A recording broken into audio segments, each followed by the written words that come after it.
Okay, welcome to my year-end review where I tell you all about the books I read this year, which amounts to a whopping total of 16. Yeah, I did better than last year though, so I'm happy.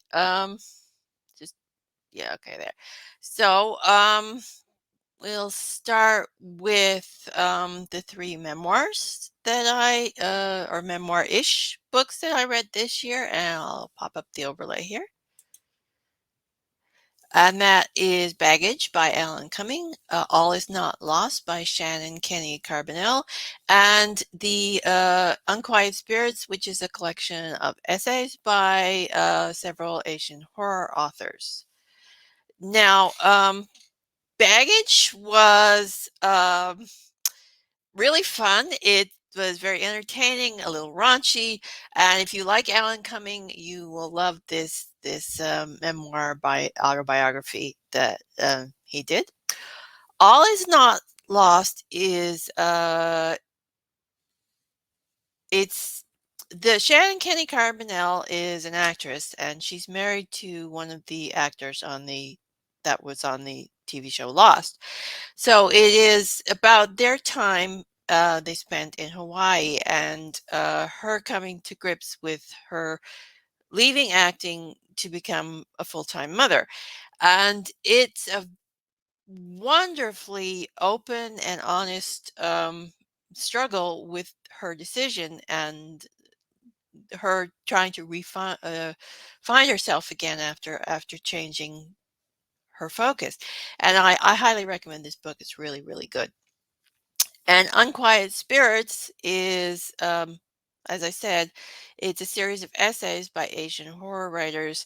It each essay is takes a mythological um, part of Asian folklore, um, all sorts of different Asian folklores, Chinese, Japanese, Philippines. I think there was a few others in there as well. And it tells a personal story from that author revolving around that particular myth or folk tales. So yeah, another stellar. Basically, these are all 4-star reads, and I highly recommend all three books. Okay, so there's our memoirs, and my face is back, so hi. And now we're going into the two mystery novels that I read this year. That is, both of them are historical, little cozy mysteries. St. Peter's Fair by Ellis Peters and another Midworth mystery, Murder Wore a Mask by Neil Richards and Matthew Costello. They're quick murder mysteries, as I said, kind of cozy, historical. Midworth mysteries are late 1920s. Ellis Peters is the Middle Ages, the Civil War between King Stephen and Empress Maud. That's the setting for those. Um, and they're both excellent books in their own right. I enjoyed them. If you like a nice historical mystery, they're both worth a read. Uh, okay. Now we're going to stick with history and we're going to do our nonfiction historical book that I read, which is Mortal Monarchs 1000 Years of Royal Deaths by Susie Edge. And this is basically what the title says. You get a look at the death of all the British monarchs, how they died, the circumstances surrounding their death. And she also goes into the medical aspects of their death, how, what was the cause of death. For some of them, it's very straightforward. For others, the death is a little murky because, it's an historical death and you don't always get the exact information on how these people died. So she makes her best guess as far from a medical point of view on how these people died. Anyway, it's a very fascinating book if you like historical nonfiction. It's a great research book if you want to know how the British royals died.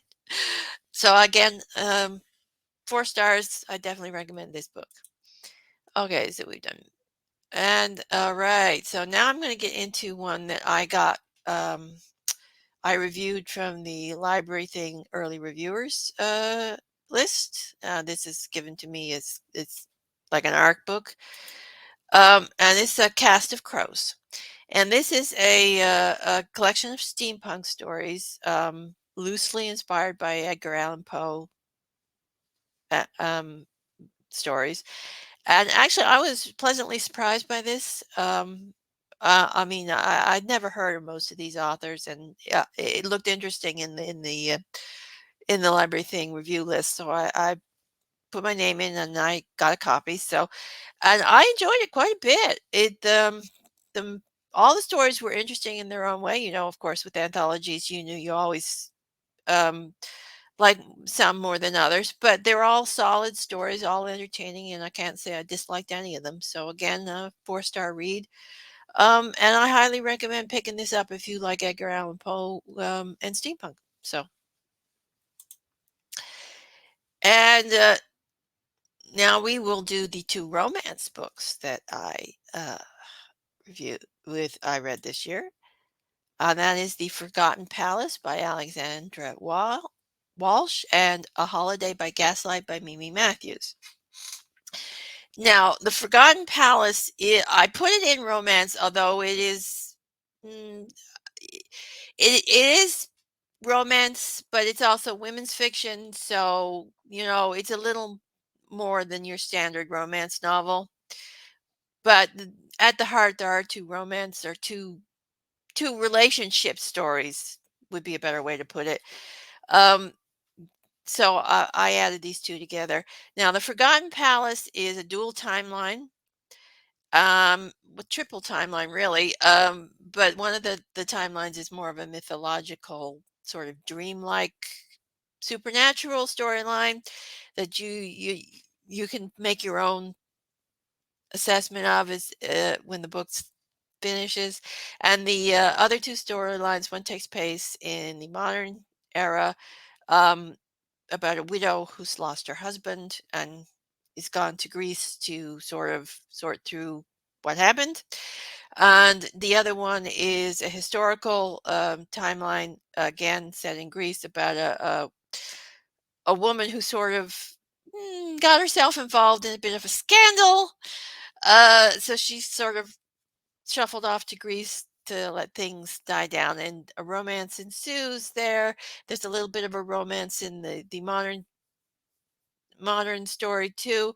I did like the historical timeline story better than the modern because, well, I enjoyed the modern story. I was a little didn't like the way it wrapped up. I thought it wrapped it up a little bit in a too much of a bow, considering the subject matter that the modern timeline story dealt with in Forgotten Palace. I mean, some people might not be bothered so much by that, but yeah, I would have liked to have it a little more open-ended with that instead of just wrapping it up all in a neat bow. That's the way it seemed to me anyway. But the historical time, and both these dual timelines are held together by um, mythological timeline story. So I did enjoy that as well. And on the whole, I think Forgotten Palace is a good read, and I enjoyed it. I gave it about 4 stars. Okay, the other romance. Now, this is your typical historical romance. Nothing different about that. It's A Holiday by Gaslight. It's a Christmas fantasy. Well, not a fantasy. Sorry, Christmas romance, historical. As you can see, it's a Victorian Christmas novella. It's fun. Characters were great. I enjoyed it. If you want a nice, quick romance, set at Christmas, great book. The beginning was a little. There was a little fob bobble at the beginning with me, where the main character flip flopped in a decision that I didn't feel like the motivation was entirely thought out there. But, that's a minor quibble really, because the rest of the story just flows along and, you get your typical romance happy ending there. So, again, good book, I recommend it. So, that's our romancy. And since we came off a romantic Christmas novella, we'll go right on to some more Christmas books. Not romance, though. Okay, this is basically Christmas meets urban fantasy, and it has a bit of a Buffy vibe to it. It's got these. This is J. Taylor's Christmas series. The first book is Joy, and the second one is Silent Night. Um, and they basically follow the main character, Chrissy Kringle, who is not your typical Santa Claus Kringle Christmassy person. She slays monsters for a living. But yeah, she also protects Santa Claus on his annual Christmas run. She's Santa's daughter.